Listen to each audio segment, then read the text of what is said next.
players and our coaches did a really good job over the summer of really instilling a mindset of work, discipline, consistency. So looking forward to building off that momentum and getting started.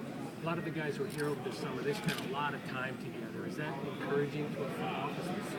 You know, I think anytime you can try to activate some chemistry and continuity and build some familiarity, that's always a good thing. So, I think that the time that our players were able to spend together this summer is certainly the right step in the direction.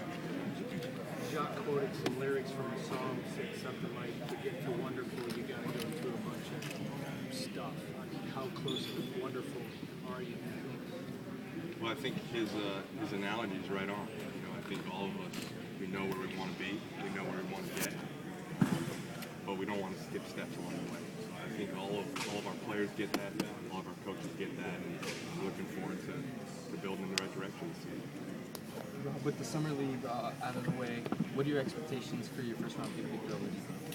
Just to come in and compete, come in and play hard, come in and give the type of effort that we know he's capable of giving. So we're looking forward to seeing Victor out there, and our expectations of him from day one will come down to competitiveness and consistency.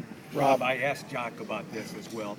This organization was a contender in this league for that handful of years, and then dropped to the worst record in the league last year.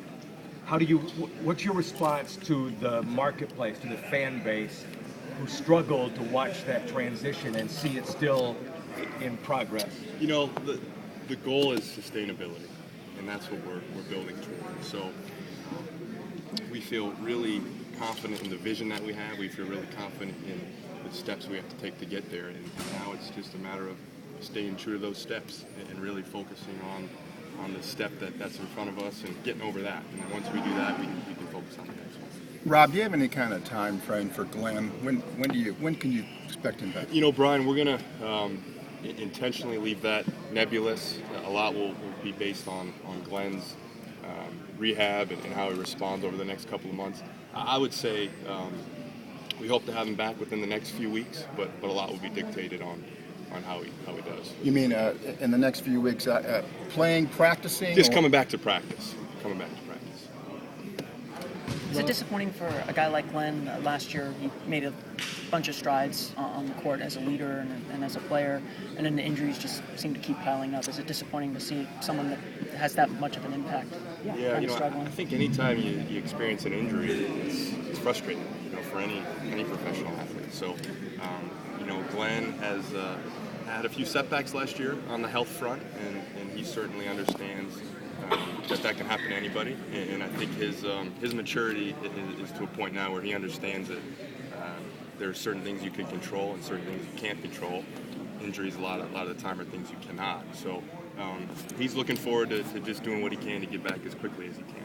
Rob, one of the things that Jacques just said was the only real position out there in today's NBA is the center.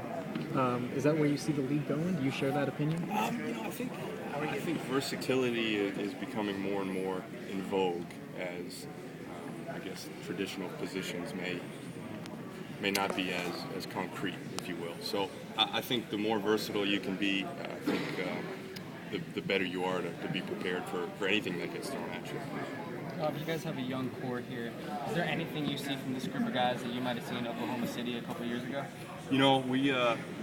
We believe in our young guys. We continue to believe that they'll get better. We continue to see that they have the desire to want to get better. So we're gonna keep the focus on that. Just getting better every day and staying true to what we want to be about.